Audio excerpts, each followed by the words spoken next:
This is the narrative of how my life unexpectedly turned upside down. My name is Eleanor. However, let's go back to the beginning. Being the only child of devoted parents who provided me with everything I could possibly want, I grew up in a privileged family. My mother, Eleanor, was a socialite who held the greatest parties in town, and my father, Robert, was a prosperous businessman. They made sure I never went without anything and lavished me with love and care. I was resolved to make my parents proud when I started college. I lost myself in literature and didn't think about anything but studying. Tom came into my life at that point. Tom was tenacious, that much is true. He would stay late to study with me, bring coffee after classes, and one day even make an appearance at my parents' house. He stood up in our living room and said, "Mr. and Mrs. Thompson, I'm in love with your daughter, and I want you to know my intentions are serious." My dad was quite pleased. His dream had always been to have a son, someone to guide and prepare for the corporate world. Tom appeared to be the ideal candidate. Later that night, my father whispered to me, "Eleanor, why don't you give this young man a chance? He appears to be a worthy target." I reluctantly accepted Tom's invitation to go on a date. I was surprised to find that I was enjoying his company. He was polite, focused, and showed genuine curiosity about my dreams and thoughts. Our partnership took off right away. We were heading down the aisle as recent college graduates before I realized it. My father in particular, who saw Tom as the son he never had, was ecstatic. "Welcome to the family, son," my father congratulated Tom while giving him a back pat at our nuptial celebration. "I have big plans for us." As promised, my father assisted Tom in launching a cutting-edge car wash. He helped us buy a tiny but comfortable house and also purchased all the equipment we needed. I gave birth to our son, Michael, a year into our marriage. When I first held him in my arms, I felt a love I had never known before. I gave motherhood my all and became a stay-at-home mom. Diaper changes, feeding schedules, and lullabies occupied my days. Our lives became more routine as the years passed. From a gurgling infant to an inquisitive toddler, naughty child, and finally a moody teenager, Michael experienced growth and development. As Tom persisted in having trouble with the car wash business, I gave my all to raise him. After yet another stressful phone call one evening, Tom spat, "Your father thinks I'm a failure. He's always looking down on me, giving me handouts like I'm some charity case." I attempted to comfort him. "Tom, it is untrue. Dad is only attempting to assist." These disputes increased in frequency, and I started to feel uncomfortable in my own house. Now in his late teens, Michael started to isolate himself, spending more time alone in his room or going out with friends. For my part, the years of strain and cleaning had taken a toll. I was not the slender college student that Tom had admired. I had put on weight, and my formerly toned figure had relaxed. Tom made no excuses for bringing this up. He would say, "You've really let yourself go, Eleanor, and appear disappointed in me. What happened to that pretty girl I married?" I tried to ignore his comments, even though they hurt. I persuaded myself he wasn't really saying that. He was simply stressed up about work. However, I knew in my heart that our marriage was failing. Then the day arrived that would alter everything. On a bright Tuesday, I got the call that would rock my world. "Mrs. Thompson, there appears to have been an accident," a solemn voice stated. "Your parents were involved in a minor aircraft accident in Hawaii. I apologize, but they were not able to survive." The following 2 weeks were a flurry of paperwork and funeral preparations. Unexpectedly, Tom wasn't around during this time, so I had to take care of things by myself. He seemed almost happy when he was present. Barely a week after the death, he added, "We need to sort out the inheritance." Have you spoken to the lawyer yet?" He was so insensitive that it stunned me. "I'm still in mourning, Tom. Why can't we wait for this?" He gave a shrug. "Lizabeth, business doesn't wait. We must be aware of our financial situation." I reluctantly consented to see Mr. Jacobson, the family attorney. He gave an uneasy clearing of his throat as we sat in his luxurious office. "The will of your parents is peculiar, Mrs. Thompson. It is split into 2 sections. For now, I can only provide the first section. In precisely 1 year, the second portion will be revealed." Tom leaned forward, his eyes glinting. "Well, what does the first part say?" Mr. Jacobson adjusted his glasses. "Your parents have left their mansion to your future grandchildren, with their guardians as trustees until they come of age." I was stunned. "But Michael is our only child, and he's not even married yet." As if on cue, Michael, who had insisted on coming to the meeting, let out a low whistle. "Well, that opens up some interesting possibilities, doesn't it?" I turned to look at my son, confused by his reaction, but he avoided my gaze. Tom, on the other hand, was fuming. That's it, he demanded. "What about the rest of their assets, the businesses, the money?" Mr. Jacobson shook his head. "I'm afraid that information is in the second part of the will, which cannot be revealed for another year." As we left the lawyer's office, I couldn't shake the feeling that something fundamental had shifted. Tom was uncharacteristically quiet, while Michael seemed lost in thought. Just a few weeks after the reading of the will, Michael dropped a bombshell that left me reeling. "Mom, Dad," he announced one evening at dinner, "I have someone I want you to meet." The next day, he brought home a young woman named Sarah. She was pretty, with long blonde hair and a saccharine smile that didn't quite reach her eyes. "This is my wife," Michael said, his arm around her waist, "and she's pregnant with our child." I nearly choked on my tea. Wife, pregnant? But when did all this happen? Michael shrugged, avoiding my gaze. "We've been dating for a while. When we found out about the baby, we decided to get married right away." I couldn't help but notice how his eyes flickered to Tom, who was nodding approvingly. Something about this whole situation felt off, but I pushed my doubts aside. After all, I was going to be a grandmother. "Well, congratulations," I said, trying to muster up some enthusiasm. "This is quite a surprise." Sarah's smile widened. "Thank you, Mrs. Thompson. I'm so excited to be part of your family." From that day on, our household dynamics shifted dramatically. Sarah moved in, citing the need to be close to family during her pregnancy. At first, I was thrilled to have a female companion in the house. However, it quickly became apparent that Sarah had her own agenda. She began to subtly undermine me at every turn. When I'd cook dinner, she'd wrinkle her nose and say, "Oh, is that how you make it?" I always thought it was done differently. But it was her interactions with Tom that really set off alarm bells. She'd laugh at his jokes, touch his arm, and shower him with compliments. "You're such a talented businessman, Tom," she'd say. "I don't know how you manage it all." Tom predictably lapped up the attention. He began spending more time at home, but not with me. He'd sit for hours talking business with Sarah while I was relegated to the background. I tried to talk to Michael about Sarah's behavior, but he brushed off my concerns. "Mom, you're just being paranoid," he'd say. "Sarah's great. Maybe you're just jealous because you're not the center of attention anymore." His words hurt more than he could know.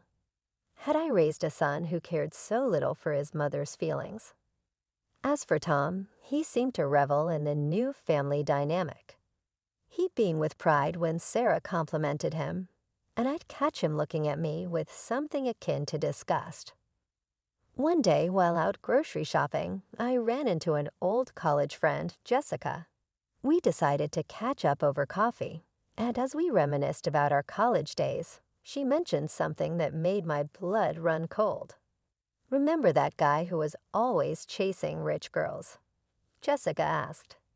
"What was his name? Tom something?" My heart skipped a beat. "Tom." Jessica laughed. "Oh, you know that sleazy guy who tried to date every girl with wealthy parents. He ended up marrying some knave rich girl, if I remember correctly." As Jessica continued talking, describing Tom's behavior in college, I felt like I was going to be sick. The Tom she was describing sounded exactly like my husband. Had our entire marriage been based on a lie? With a heavy heart and shaking hands, I pulled into our driveway. The house loomed before me, no longer the cozy home I once loved, but a stage for the drama that was about to unfold. I found Tom in his study, poring over some papers. He barely looked up when I entered. "Tom," I said, steadier than I felt, "we need to talk." He sighed, finally meeting my eyes. "What is it now, Eleanor?" I took a deep breath. I ran into Jessica today. You remember her from college? Fear passed across his face, a flicker of something. Was it fear? It passed across his face before he schooled his features into indifference. Vaguely. What about her? She told me about a guy in college. A guy who pursued rich girls looking for an easy meal ticket. I paused, watching his reaction. Sound familiar? For a moment, he just stared at me. Then, to my shock, he started laughing. Well, he chuckled, leaning back in his chair. "Took you long enough to figure it out, didn't it?" His cavalier attitude stunned me. "So it's true. You married me for my parents' money." Tom shrugged, not a hint of remorse in his eyes.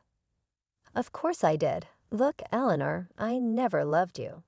I tolerated you because you were my meal ticket. But now you're just a fat, useless burden." His words hit me like a physical blow. I staggered back, tears welling in my eyes. "Why are you telling me this now?" I whispered. A cruel smile twisted his lips. "Because, my dear wife, I don't need you anymore. Your parents are dead, and soon their fortune will be mine, or rather our grandson's, which amounts to the same thing." Suddenly, everything clicked into place. Michael's hasty marriage, Sarah's convenient pregnancy, the way they'd been treating me. It had all been a calculated move to secure my parents' inheritance. "You planned all this?" I gasped. Tom laughed again, the sound grating on my nerves. Give credit where it's due. It was mostly Michael's idea. The boy's got a good head for business, unlike his mother.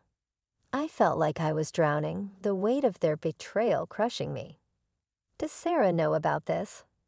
"Of course she does," Tom sneered. "She's a smart girl, knows a good opportunity when she sees one. Unlike you, she'll make a proper wife for a businessman." I couldn't take any more. I turned and fled from the room, my world shattered around me as the reality of my situation sank in. I realized I had nowhere to go. I had no money of my own, not even enough to rent an apartment. With a heavy heart, I resigned myself to staying in the house with people I could no longer trust. 2 months later, Tom dropped another bombshell on me.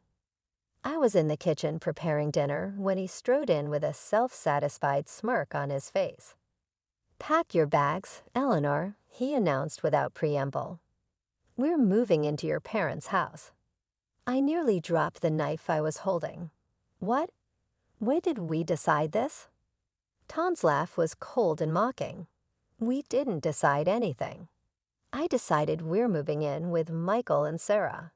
After all, our grandson is the heir to that house." Each word was like a slap to my face. "What do you mean? What about our house?" "Oh, that?" Tom waved dismissively. "I sold it. The money's already been spent on things for people I actually care about. And just so we're clear, you're not on that list." Over the next few days, I watched in silence as Tom, Michael, and Sarah excitedly prepared for the move. They bought new cars, splurged on expensive clothes and gadgets, all while I faded into the background, ignored and forgotten. The move to my parents' house was like a twisted parody of a happy family relocation. Sarah immediately claimed the master bedroom, while I was relegated to a small guest room in the back of the house. As the days passed, I found myself increasingly isolated. Sarah gave birth to my grandson and began delegating all the housework to me. I cooked, cleaned, and even cared for my grandson while she lounged about, issuing orders like a queen. Eleanor, she'd call out, "The baby needs changing." And while you're at it, could you tidy up the living room? It's looking a bit messy. I threw myself into caring for my grandson, finding solace in his innocent smiles and gurgles. But even that joy was tainted by the constant barbs and criticism from Sarah and Tom. One evening, about a month after we'd moved in, things came to a head. We were all seated at the dinner table, a dinner I had prepared as usual. Sarah was in rare form, ordering me about as if I were a servant. "Eleanor, fetch me some more water, and hurry up with clearing these plates. We don't have all night." Something in me snapped. Years of pent-up frustration and hurt came pouring out. "Enough," I shouted, slamming my hands on the table. "I am not your maid. Sarah, this is my parents' house, and I deserve some respect." The room fell silent. Sarah's face crumpled, and she burst into dramatic tears. "How could you speak to me like that after all we've done for you?" Tom stood up, his face red with anger. "That's it, Eleanor. I've had enough of your ingratitude.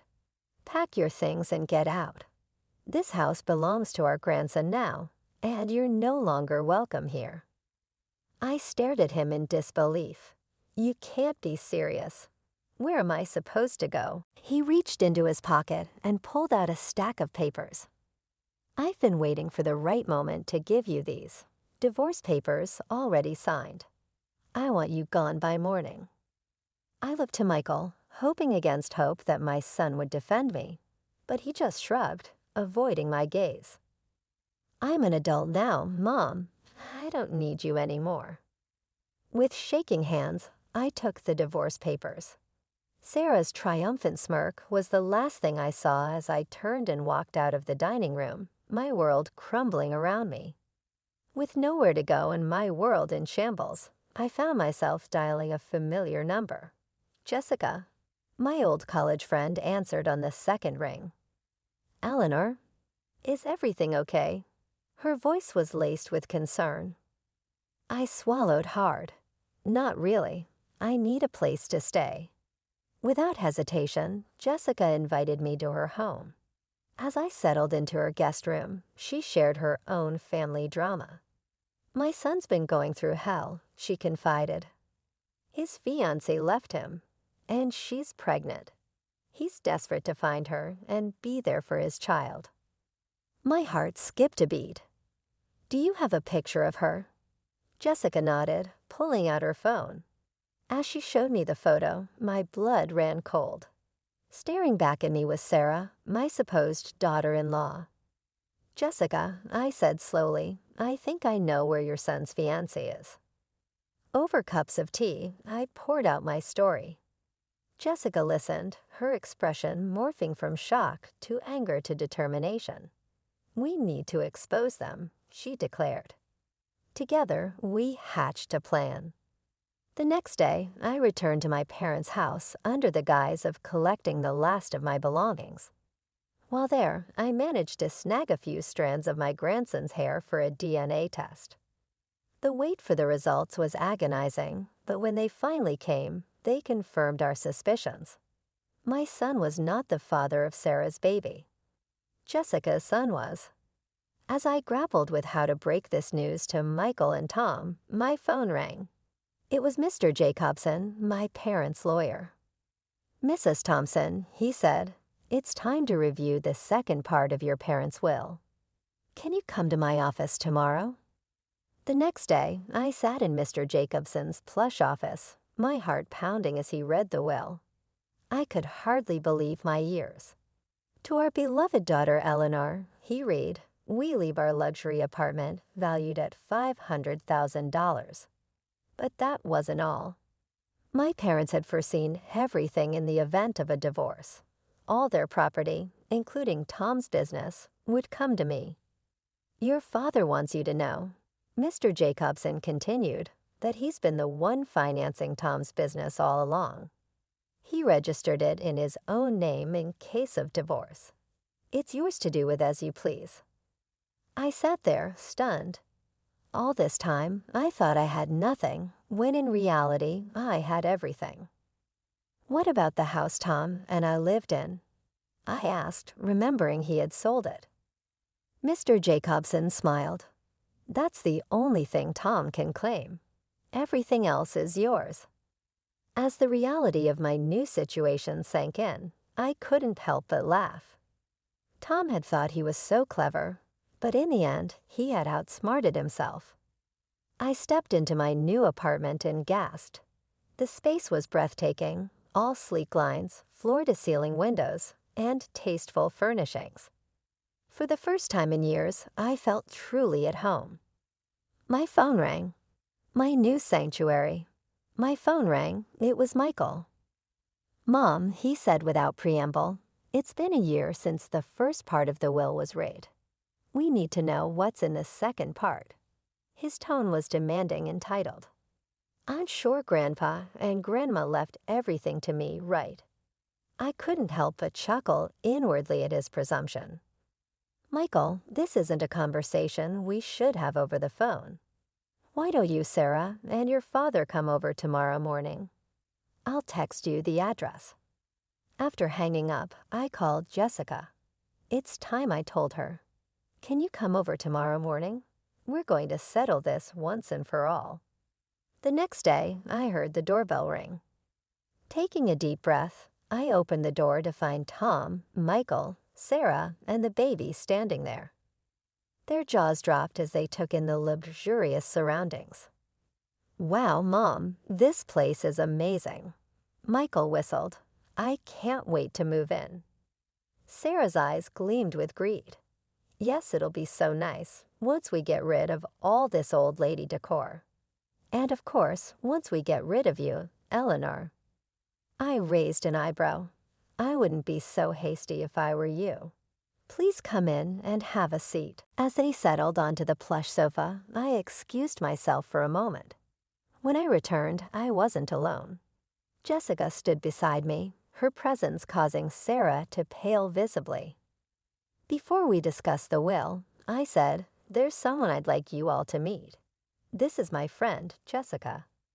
Sarah's eyes darted around the room, looking for an escape. Michael and Tom just looked confused. Now I continue. "I think it's time we all had a frank discussion. There are some truths that need to be revealed." I paused, saving the moment. All night I had rehearsed what I was about to say. The words I had practiced, the revelations I was about to make, would change everything. As I looked at the faces of those who had betrayed me, my ex-husband, my son, and the woman who had tried to steal my life, I felt a surge of righteous anger mixed with anticipation. As Jessica got closer, Tom's eyes widened with recognition. A smirk spread across his face as he let out a bitter laugh. "Well, well," he sneered, gesturing towards me. "Looks like I achieved my goal after all. Married a rich fool, didn't I?" His words stung, but I held my ground. "We'll address your betrayal later, Tom. Right now, there's something more pressing to discuss." I turned to Sarah, who was visibly squirming. "We know the truth about you, Sarah." "Mom, what are you talking about?" Michael looked confused. I took a deep breath. "Sarah was looking for a rich husband when she heard about the will from you, Michael. She saw an opportunity. She decided to pass off someone else's child as your own to get her hands on your grandparents' estate." Jessica stepped forward, her voice steady. "The baby isn't Michael's. It's my son's child." The room fell silent. Then I produced the DNA test results. Sarah's face drained of color as realization dawned. In a flurry of movement, Sarah grabbed her bag. "I don't need this. I don't need a beggar's child," she shouted as she fled the apartment. Michael stood there, shell-shocked, the baby still in his arms. He looked lost, pathetic even. Tom, recovering from the initial shock, asked in a small voice, "So, who gets this apartment?" I couldn't help but smile. "Well, Tom, let me enlighten you about the second part of my parents' will." I explained everything. The apartment, the car wash, all of it. Tom's face fell with each revelation. Suddenly, he was on his knees. "Eleanor, please. I'm sorry. Forgive me. We can work this out." I looked at him coldly. "Get out, Tom. You have 2 days to leave my parents' house, or I'm calling the police." As Tom scrambled to his feet, he turned to Michael. "Son, give me the car I bought you. I need something." Michael's response was curt. "No, it's mine. You're not getting anything from me." With one last desperate look, Tom slunk out of the apartment. I then turned to Michael, who stood there, head bowed in shame. Jessica gently took the baby from his arms. "Michael," I said, my voice firm but not unkind, "since it turns out I don't have any grandchildren, there are no other heirs to your grandparents' home besides me. I need you to move out as well." He nodded, not meeting my eyes. "I'm sorry, Mom, for everything. I'll go pack my things." He then departed the apartment as well. I exhaled deeply as the door shut behind him. With the exception of the baby's gentle cooing in Jessica's arms, the apartment was suddenly silent. I felt a mixture of emotions as I stared at my old friend, relief, sadness, and an odd sense of liberty. I forced a little smile and remarked, "Well, that didn't go quite how I expected." Jessica gently bounced the baby while nodding. "Liz, you carried out your obligation. You were left with no options by them." I was truly free for the first time in years as I collapsed onto the luxurious sofa, free from deceit, free from manipulation, free to live my life as I chose. The months that followed the confrontation passed by in a blur of transformation and self-realization. I discovered that once I settled into my opulent apartment, it turned into a haven of tranquility and fresh starts.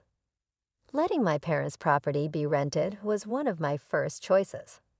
A young family that valued the property's warmth and history seemed to be the perfect fit for it in some way. In addition to the money received from selling Tom's car wash business, the rental income served as a pleasant cushion. My connection with Jessica grew. We would get together for coffee, exchange experiences, and offer support to one another as we navigated the highs and lows of our new lives. And then there was little Tommy, the grandson of Jessica, the one I had thought was mine. Even though his birth was traumatic, I couldn't help but fall deeply in love with the boy.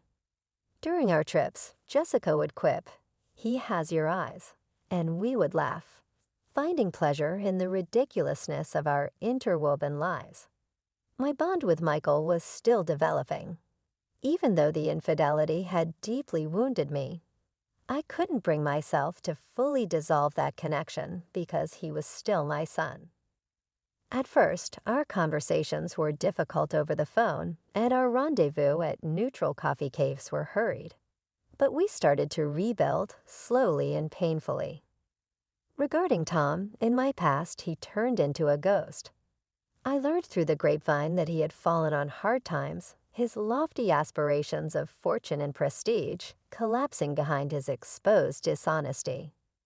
I only happened to see him once while I was passing through the town.